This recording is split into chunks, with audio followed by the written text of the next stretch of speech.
Good morning साथियों। हम लोग असिस्टेंट प्रोफेसर 2020 का पेपर 2 हिंदी का पेपर देख रहे थे और हमने 60 क्वेश्चन कर लिए थे और आज हम 61 नंबर क्वेश्चन से वापस शुरुआत कर रहे हैं।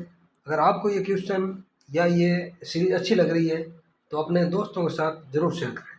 ठीक है, शुरू कर रहे हैं क्वेश्चन नंबर 61 से। ये क्या कह रहा है कि निराला की काव्य कृतियों से संबंधित कौन सा कथन सही नहीं है? बताओ कौन सा कथन सही नहीं पूछ रहा है ना। तो अब देखो, ऑप्शन नंबर ए कह रहा है अनामिका में संग्रहित अधिकांश रचनाएं उत्कृष्ट भाव व्यंजना तथा कलात्मक प्रौढ़ता की द्योतक है। द्योतक है, ये बात सही है? बताओ बताओ, ये बात एकदम सही है। ठीक है, अगला ऑप्शन कह रहा है सरोज स्मृति हिंदी का श्रेष्ठ शोक गीत है। क्या ये बात भी सही है? ये बात भी सही है। और ऑप्शन नंबर 3 क्या कह रहा है कि राम की शक्ति पूजा में कवि का पौरुष और ओज चरमोत्कर्ष के साथ अभिव्यक्त हुआ है। ये बात भी सही है। तो फिर गलत तो एक ही बची है, चौथी बात ही गलत होगी। फिर देखो पढ़ लेते हैं। तुलसीदास में चिंतन की अपेक्षा कथा विस्तार अधिक है। ये बात सरासर गलत है, तो ये बात गलत है। ठीक है ना। ये तुलसीदास जी नहीं है, ये इनकी रचना है। किनकी? निराला की, तुलसीदास। ठीक है ना। एक रचना आप और याद रखना, अभी भी साहित्य में कल पेपर देख रहा था, साहित्य यूपी में कोई पेपर हुआ था, उसमें कुछ रखी थी बुद्ध और नाचगर। बुद्ध और नाचगर किसकी रचना है? बाकी सारी तो क्या मुझे नई नहीं लगी, ये नई रचना लगी। बुद्ध और नाचगर बताओ किसकी है, अगर आपको बताया तो। बुद्ध और नाचगर किसकी है? हरिवंश राय बच्चन की। ठीक है ना, वही मधुशाला वाले। अगला क्वेश्चन, यदि श्रद्धा और मनु अर्थात मनन के सहयोग से मानवता का विकास रूपक है तो भी बड़ा ही भावनीय और श्लाघ्य है। कामायनी की कथा सृष्टि के विषय में ये विचार किसका है? बताओ। तो जयशंकर प्रसाद का। अब मुझे आप बताना कामायनी रचना किसकी है। देखते हैं किताब को याद है, कितना रिकॉल कर पा रहे हो। ठीक है, तो 65 नंबर क्वेश्चन हो गया। आगे हम करेंगे 63 नंबर क्वेश्चन, है ना। ये क्वेश्चन तो आपको बताना पड़ेगा। जब वेदना के आधार पर स्वानुभूतिमयी अभिव्यक्ति होने लगी तब उसे हिंदी में छायावाद नाम से अभिहित किया गया। छायावाद की परिभाषा किसने दी? बताओ। मुकुट पांडे, जयशंकर प्रसाद, पंत या महादेव वर्मा? महादेव वर्मा ने दी होगी, है ना, वेदना से। नहीं नहीं, ये गलत है। तो ये जयशंकर प्रसाद का कथन है छायावाद के बारे में। ठीक है ना, ध्यान रखना। महादेव वर्मा का कौन सा कथन है बताओ? छायावाद के बारे में कुछ इन्होंने भी कहा था, उद्गीत शब्द था उसमें। बताओ, अब तो याद आ गया होगा मेरे हिसाब से। कोई नहीं, आप कमेंट करना अगर आपको ध्यान देते हो ना। अगला क्वेश्चन देखो। देखो, अब मैं इन ऑप्शनों को इसलिए नहीं बता रहा हूँ बार बार, क्योंकि हमने इनकी बात पे लेकर रखी है। ज़्यादा करेंगे तो उनकी ज़्यादा हो जाएगा। ठीक है ना। अगला देखो, कौन सा विकल्प सुमेलित नहीं है? बुद्ध और नाचगर, ये देखो अभी हमने बात की और यहाँ इस पेपर में भी आ गई है। बुद्ध और नाचगर हरिवंश राय बच्चन की है, ये तो सुमेलित है ना। हिम क्रिटनी तिनगर, ये भी सुमेलित है? नहीं नहीं नहीं, ये सुमेलित नहीं है। हिम क्रिटनी किसकी है? मक्खनलाल चतुर्वेदी। मक्खनलाल चतुर्वेदी, ठीक है ना। हम विश्व पाई जन्म के, ये बालकृष्ण शर्मा नवीन की है। वही कभी कुछ ऐसी तान सुनाओ, उथल पुथल मचाने वाले। ठीक है ना, किन की है ये? उथल पुथल मचाने वाले की है ये रचना। ठीक है, और प्रवासी के गीत किसकी है? नरेंद्र शर्मा की। ठीक है, तो ये ध्यान रखना आप, हिम कृतनी मक्खनलाल चतुर्वेदी की है। ठीक है, और हिम तरंगिणी भी है इनकी, किनकी? मक्खनलाल चतुर्वेदी की। अगला क्वेश्चन, निम्नलिखित में से दिनकर की रचनाएं कौन सी है? बताओ, दिनकर की रचनाएं कौन सी है? उर्वशी, ये तो है। जय भारत, ये नहीं है, ये मैथिली शरण गुप्त की है। सामदेनी, ये भी है। ए हो गया, सी हो गया। रश्मि रेखा, ये बालकृष्ण शर्मा नवीन की है, ये भी गलत हो गया। रसवंती, ये भी है। अ, स और य, ये भी नहीं, ये भी नहीं, ये ऑप्शन नंबर 4 इसका सही आंसर है। ठीक है, अगला क्वेश्चन देखो, निम्नलिखित को सुमेलित कीजिए। वैदेही वनवास, के आसान सा क्वेश्चन है, ये तो आना ही चाहिए ना। वैदेही वनवास किसका? बताओ, सोचो सोचो कुछ। वैदेही वनवास हरिऔध का, किसका? हरिऔध का।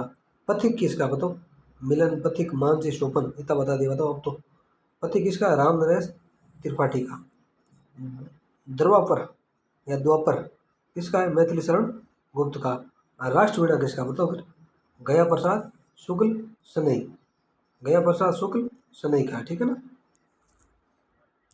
अगला क्वेश्चन देखते हैं अब हम। ये क्वेश्चन कह रहा है कौन सा विकल्प सही नहीं है? बताओ।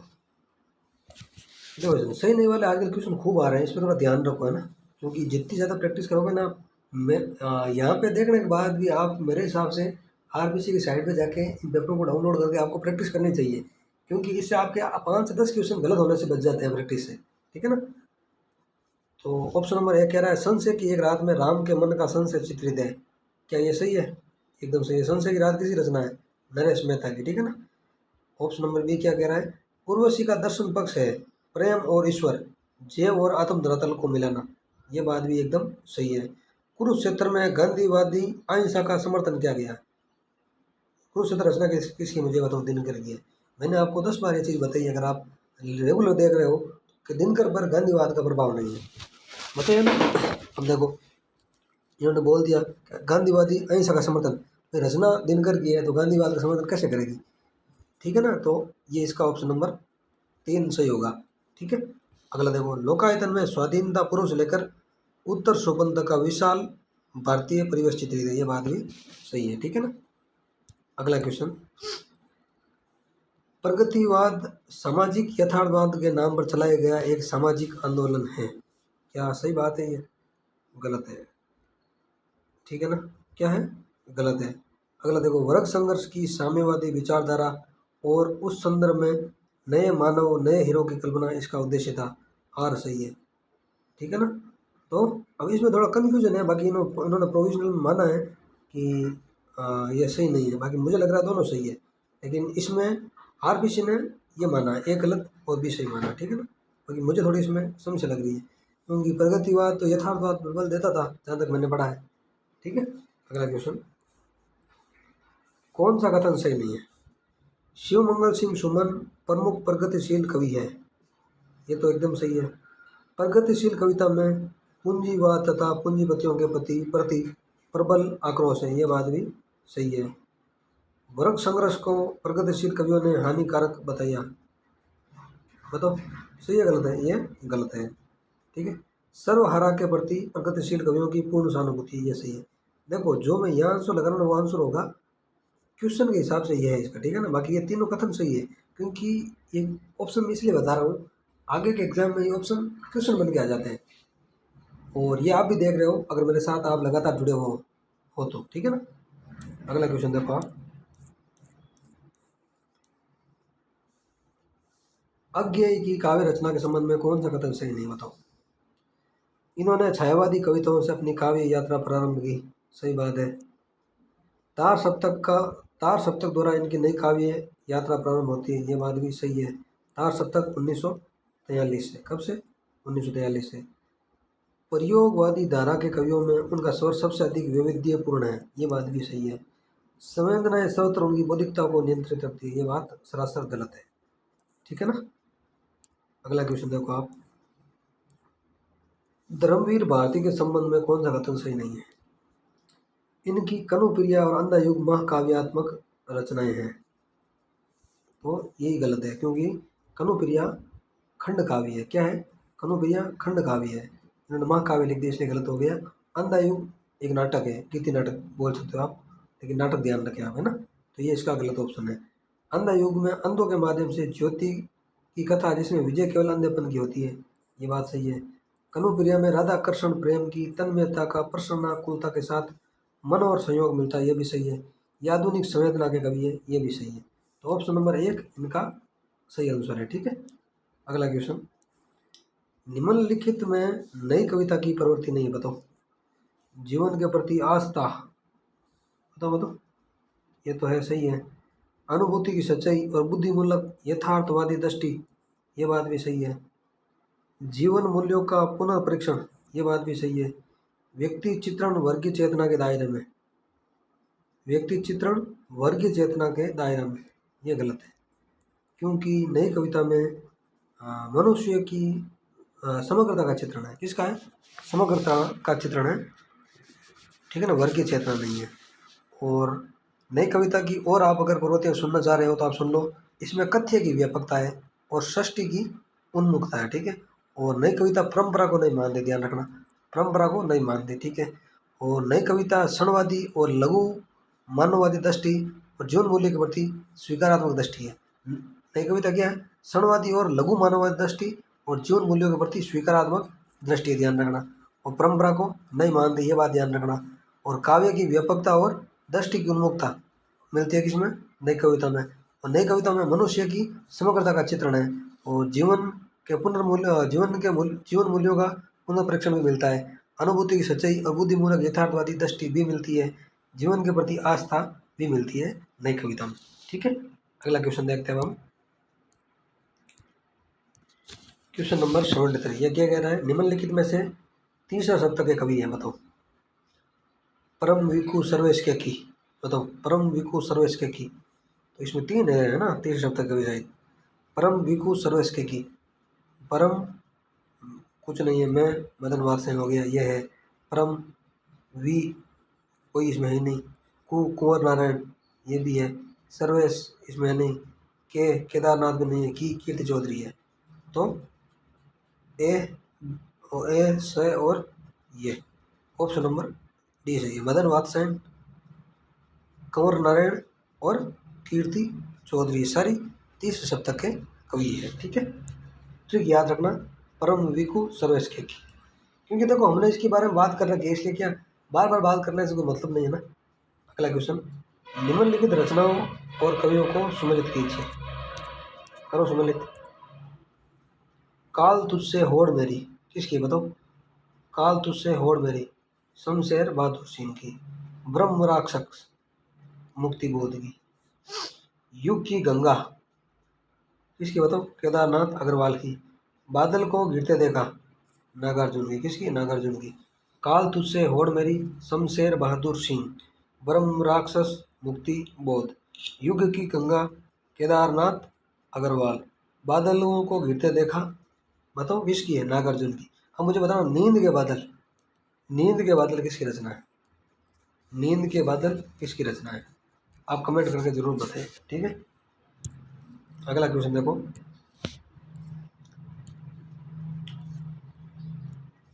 75 नंबर क्वेश्चन कह रहा है, नई कविता की प्रवृत्तियों में सम्मिलित नहीं है, बताओ। जीवन के प्रति इसमें आस्था है आस्था है भाई, एकदम सही बात है। इसमें दो प्रमुख तत्व हैं, अनुभूति की सच्चाई और बुद्धिमूलक यथार्थवादी दृष्टि, सही है। इसमें व्यक्ति का चित्रण वर्गीय चेतना के दायरे में किया गया है, ये बात सही नहीं है, क्योंकि देखो क्वेश्चन खूब रिपीट हुआ है। वर्गीय चेतना नहीं, इसमें समग्रता का चित्रण किया गया है। ठीक है, ये जीवन मूल्य की पुनः परीक्षा करती है। देखो दो क्वेश्चन आगे नई कविता से सेम टू सेम, अगर वो आपने ढंग से समझ लिया तो इसका आंसर आप दे सकते हो। इसलिए मैं कहता हूँ कि आप जब भी पेपर सॉल्व करो ना, तो आप एक बार में उस मतलब वो मार्कशीट मत भरो। एक बार 150 क्वेश्चन है, 150 क्वेश्चन को पूरा देखो, जो श्योर हो उस पर हल्का सा टिक लगा दो कि भाई ये इसका ये आंसर है। उससे क्या होता है कि भाई ये कोई क्वेश्चन नहीं आया, आपको नहीं आ रहा है, तो इसका आंसर आगे के क्वेश्चनों में मिल जाता है, अधिकतर मैंने देखा है। तो मेरे हिसाब से जब भी आप पेपर सॉल्व करो ना, तब आप एक बार सिर्फ टिक ही लगाओ, उमार मत भरो। ठीक है ना, फायदा मिलेगा कम से कम 2-4 क्वेश्चन का। अगला क्वेश्चन, कौन सी रचना अशोक वाजपेयी की नहीं है, बताओ। एक पतंग आनंद में, अशोक वाजपेयी। समय देवता, ये नहीं है, किसकी है बताओ? यह है नरेश मेहता की। किसकी है? नरेश मेहता, वही नरेश मेहता संशय की एक रात वाले।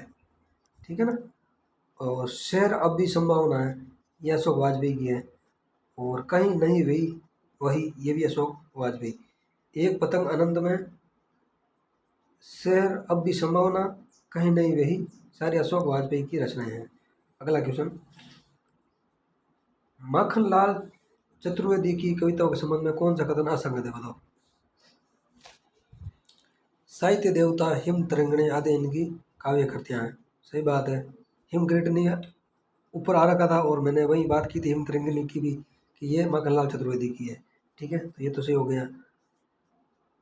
राष्ट्रीयता उनके काव्य का क्लेवर है, तो भक्ति और रहस्यात्मक प्रेम उनकी रचनाओं की आत्मा है, ये बात भी सही है। उनकी कविता में छायावादी रहस्यात्मकता का सगुण मधुरा भक्ति के साथ अजीब समन्वय दिखाई पड़ता है, ये बात भी सही है। उनकी कविताओं में आदर्श की थोती उड़ाने पर है, नहीं, थोती उड़ाने नहीं भी, ये गलत है। ठीक है ना, बाकी तीन ऑप्शन से, ये तीनों ऑप्शन भी आप ढंग से देखें, क्योंकि कई बार क्या है रिपीट होते हैं ना, तो ये ऑप्शन से क्वेश्चन बन जाते हैं ना। अगला क्वेश्चन देखो, सुभद्रा कुमारी चौहान, वो झांसी वाली रानी है ना, इनकी एक रचना है ना वो, त्रिधरा और मुकुल, कहानी कविता संग्रह या कहानी संग्रह कुछ, कई बार पूछा हुआ है, ध्यान रखना आपको। क्या नाम है? त्रिधारा और मुकुल किसके हैं? सुभद्रा कुमारी चौहान के। ठीक है, इंपॉर्टेंट है और हर बार पूछे जाते हैं। ऑप्शन नंबर एक क्या कह रहा है इसमें? सुभद्रा कुमारी चौहान के बारे में ना, उनमें गंभीर से गंभीर विषय को भी सरल रूप में प्रस्तुत करने की अदम्य क्षमता थी। ये बात एकदम सही है। उनकी राष्ट्रीय कविताओं में समसामयिक, देश प्रेम और भारतीय इतिहास संस्कृति की गहरी छाप है। ये बात भी सही है। उनकी कविताओं की एकमात्र प्रवृत्ति है राष्ट्रीय भावनाओं का चित्रण। ये बात गलत है। क्या है? एकदम गलत। ठीक है, उनकी कविताओं में त्रिधारा और मुकुल शीर्षक से प्रकाशित है। ये सही है। देखो अभी हमने बात की, ऑप्शन में आ गया।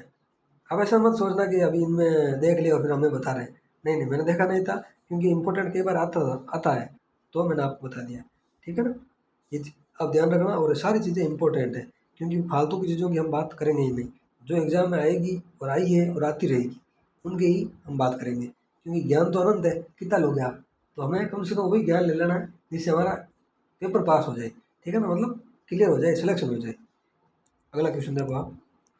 क्वेश्चन नंबर 79 क्या कह रहा है? श्याम नारायण पांडे के व्यक्तित्व और कृतित्व से संबंधित कौन सा कथन असंगत है? बताओ। ऑप्शन नंबर एक क्या कह रहा है? महाराणा प्रताप और अकबर के मध्य हुए ऐतिहासिक युद्ध पर आधारित हल्दी घाटी एक खंड काव्य है। बताओ कौन सा गलत है? ये पहला यही गलत है ना, यही गलत है। ठीक है, और हल्दी घाटी में सर्ग है 12 या 18, कहीं 12 भी लिखा हुआ है, कहीं 18 सर्ग लिखे हुए। ठीक है ना, ये खंड काव्य नहीं है। जहाँ तक मैंने तो पढ़ा है ये महाकाव्य है। ठीक है, और इस पे देव पुरस्कार भी मिला है किसे? श्याम नारायण पांडे को। ठीक है, ऑप्शन नंबर बी क्या कह रहा है? जौहर राजस्थान के इतिहास के लोमहर्षक आत्म बलिदान पर आधारित महाकाव्य है। ये बात सही है। जौहर किसकी है? हल्दी घाटी। और जौहर महाकाव्य है किसका? श्याम नारायण पांडे का।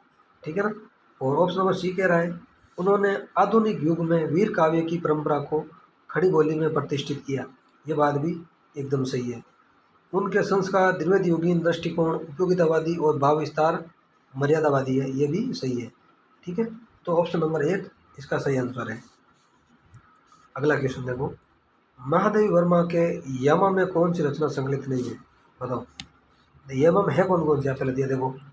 एक तो है निहार, रसिम, नीरजा, संध्या गीत। कौन सा गीत? संध्या गीत। ये पूछ रहा कौन सा नहीं? निहार है, रसिम है, संध्या गीत, लेकिन दीपशिखा नहीं है। ठीक है ना, इसका ऑप्शन नंबर बी हो गया सही। अगला क्वेश्चन देखो आप। निम्नलिखित को सुसंगत कीजिए, यानी मिलाओ। ऋतुराज की रचना कौन सी? बताओ आप। ऋतुराज तो एक मरण धर्मा और अन्य है, ये ऋतुराज की है। और रामदेव आचार्य की रचना कौन सी? बताओ आप। रेगिस्तान से माँ समर्थक। देखो ये वेरी वेरी इंपॉर्टेंट क्वेश्चन है। इसमें एक दो रचना नहीं है और पूछी जाएगी, आप देख लेना। जो भी नेक्स्ट पेपर होगा आरपीसी में उसमें ये क्वेश्चन श्योर आएगा, तो आप इन्हें ध्यान रखना। रेगिस्तान से माँ समर्थक किसकी है? रामदेव आचार्य की। हरीश बदानी की कौन सी रचना? बताओ। और रोटी नाम सत्य, इंपॉर्टेंट है, हर कहीं नहीं मिलती है रचना। ठीक है, नंद चतुर्वेदी की है, एक ही बची है, ये समय मामूली नहीं। तो ये वेरी वेरी इंपॉर्टेंट मान के आप इन रचनाओं को देखें। ठीक है ना, ऋतुराज की एक मरण धर्मा और अन्य। ठीक है, और ये समय मामूली नहीं नंद चतुर्वेदी की, रोटी नाम सत्य हरीश बदानी की, और रेगिस्तान से माँ समर्थक रामदेव आचार्य की। ठीक है, अगला क्वेश्चन देखो। कविता एवं कवि को सम्मिलित कीजिए। इस यात्रा में लीलाधर जगुड़ी की है। किसकी है? लीलाधर जगुड़ी की। अपनी केवल धार किसकी? बताओ बताओ। अरुण कमल की। दुनिया रोज बनती है आलोक धनवा, हवाएं चुप नहीं रहती वेणु गोपाल। ठीक है ना, इस यात्रा में लीलाधर जगुड़ी, अपनी केवल धार, अरुण कमल, दुनिया रोज बनती है आलोक धनवा, हवाएं चुप नहीं रहती वेणुगोपाल। ठीक है ना, आधुनिक काल की रचनाएं पूछी जाती है और रीतिकाल की रचनाएं पूछी जाती है, क्योंकि सीधा नाम देके मिलाने वाला क्वेश्चन आधुनिक काल में और रीतिकाल में बनने के ज़्यादा चांस है, बाकी दूसरे में कम है ना। अगला क्वेश्चन देखो आप। निम्नलिखित को सम्मिलित कीजिए। करो सम्मिलित। हजार हजार बाहों वाली। इसकी हजार हजार बाहों वाली। बताओ बताओ, मुक्ति बोध की? नहीं नहीं नहीं, किसकी है? नागार्जुन की, हजार हजार पाँव वाली। चूका भी नहीं हूं मैं, ये किसकी है? शमशेर बहादुर सिंह की। किसकी? शमशेर बहादुर सिंह की। रात अब भी मौजूद है, ये किसकी है? लीलाधर जगुड़ी की। किसकी है? लीलाधर जगुड़ी की। बुरी बुरी खाक धूल, ये किसकी है? ये है अपने मुक्ति बोध की, वो अंधेरे वाले मुक्ति बोध है ना। हजार हजार बाहों वाली, बताओ किसकी है? हजार हजार बाहों वाली, नागार्जुन की। चुका भी नहीं हूं मैं, शमशेर बहादुर सिंह की। रात अब भी मौजूद है, लीलाधर जगुड़ी। बुरी बुरी खाक धूल, शमशेर बहादुर सिंह। ठीक है, अगला क्वेश्चन देखते हैं अब हम। क्वेश्चन नंबर 84 क्या कह रहा है कि प्रयोगवाद के संबंध में कौन सा कथन असंगत है, यानी गलत कौन सा है? ऑप्शन नंबर ए देखो, इसका मंतव्य समस्त परंपराओं का खंडन करके नए तत्वों का अन्वेषण करना। नहीं नहीं नहीं, समस्त का खंडन नहीं कर रहा भाई, इसलिए ये गलत है।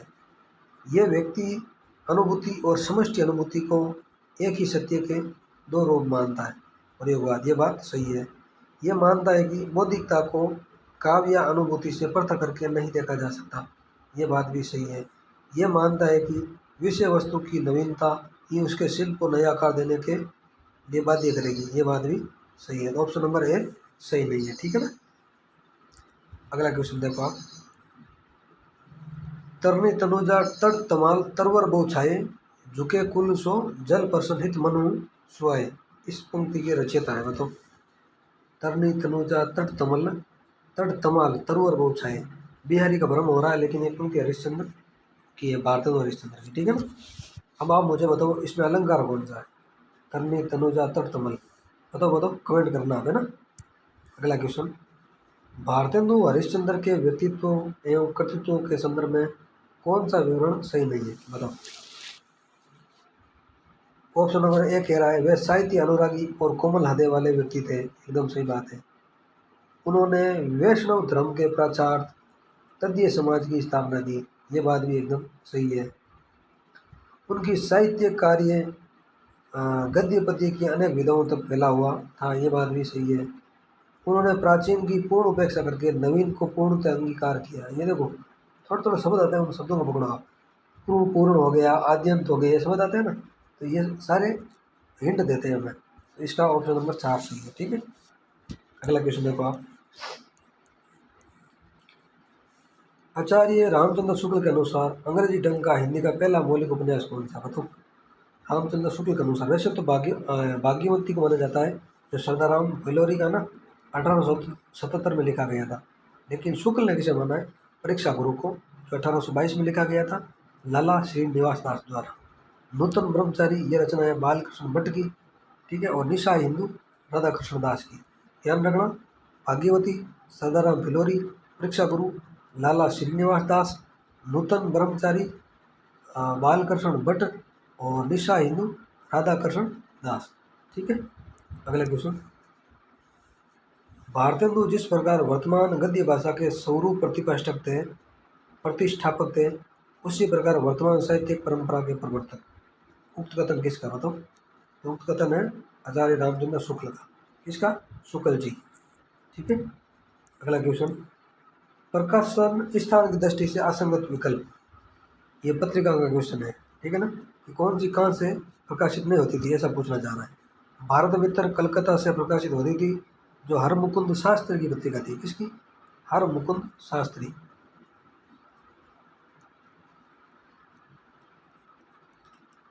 हरमुकुंद शास्त्री, भारत मित्र कलकत्ता से। ठीक है, हिंदी वर्दी प्रयाग से होती थी, और 1877 में शुरू हुई थी ये, और ये बालकृष्ण भट्ट की थी। किसकी थी?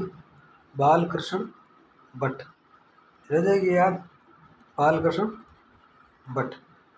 ठीक है, अगला देखो, उद्दंड मार्तंड, ये किसकी है बताओ? उद्दंड मार्तंड, ये कलकत्ता से प्रकाशित होती थी, ये तो सही है, और 1826 में, और हिंदी की पहली साप्ताहिक पत्रिका मानी जाती है, ये भी आपको पता है।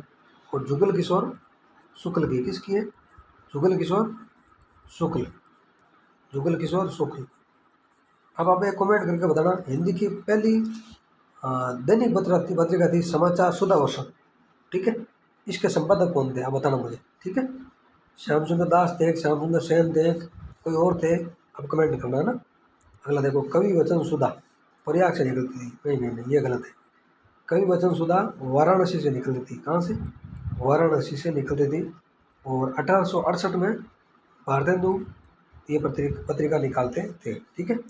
अगला क्वेश्चन, निम्नलिखित में भारतेंदु की मौलिक नाट्य कृति नहीं है, बताओ। मौलिक नहीं है।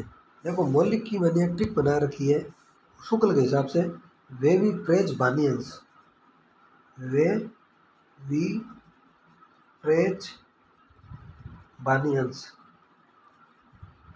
ठीक है, ये मैंने ट्रिक बना रखी है भारतेंदु के सारे मौलिक नाटकों की। इसके अलावा कोई पूछ ले वो सारे अनुवादित है या अनुदित है। ठीक है ना। तो वे का मतलब वैदिक हिंसा हिंसा न होती। वी का मतलब विशेष्य विस्मोदम, विशेष्य विस्मोदम। और प्रे यानी प्रेम जोगिनी। चे मतलब चंद्रावली, वो श्री चंद्रावली। और भा मतलब भारत दूरदशा। नी मतलब नील देवी। ए मतलब अंधेर नगरी। से मतलब सती प्रताप। ठीक है, ये सारे मौलिक नाटक थे आचार्य रामचंद्र शुक्ल के अनुसार, और हर एग्जाम में यही माने जाएंगे। बाकी दूसरी जगह कुछ भी लिख रखा है कौन सा मौलिक है कौन सा अनुदित है, ऐसा कुछ नहीं होगा। जो शुक्ल जी ने कह दिया तो पीएससी वही मानेगी उत्तर, आप बेफिक्र रहे। ठीक है ना। और सत्य हरिश्चंद्र और भारत जननी है ना, इसमें भी थोड़ी दिक्कत है। इनको शुक्ल ने अनुदित माना है। सत्य हरिश्चंद्र और भारत जननी को शुक्ल ने क्या माना? अनुदित नाटक माना है। ठीक है, आप बेफिक्र ओके इन्हें आप करें। वे भी प्रेज बानियंस याद रखें और मौलिक नाटक चेप के आ जाओ, आपका क्वेश्चन गलत नहीं होगा। ठीक है ना। 1 मिनट है ना, कितना हो गया टाइम? 26 मिनट हो गए। तो ठीक है दोस्तों, ज़्यादा लंबा वीडियो बनाने से मेरे हिसाब से आपको देखने में भी दिक्कत होगी। तो छोटी छोटी श्रृंखला के माध्यम से हम ये सीरीज़ कर रहे हैं। और ये लास्ट पेपर है असिस्टेंट प्रोफेसर का, आपको पता है। इसके बाद सेकंड ग्रेड की शुरुआत होगी। और आप है ना धैर्य रखें, क्योंकि मैंने सबसे पहले कहा था कि 80% बच्चे इसलिए असफल हो जाते हैं क्योंकि उनमें धैर्य की कमी होती है। ठीक है ना। सफलता की कुंजी धैर्य है। ठीक है ना। सफलता की कुंजी धैर्य है। ठीक है, तो आप बेफिक्र रहें। मैंने कमिटमेंट की है तो सारे पेपर यहाँ करवाए जाएंगे। बस आप थोड़ा सा पेशेंस रखें। ठीक है, मिलते हैं नेक्स्ट वीडियो में। जय हिंद, जय भारत।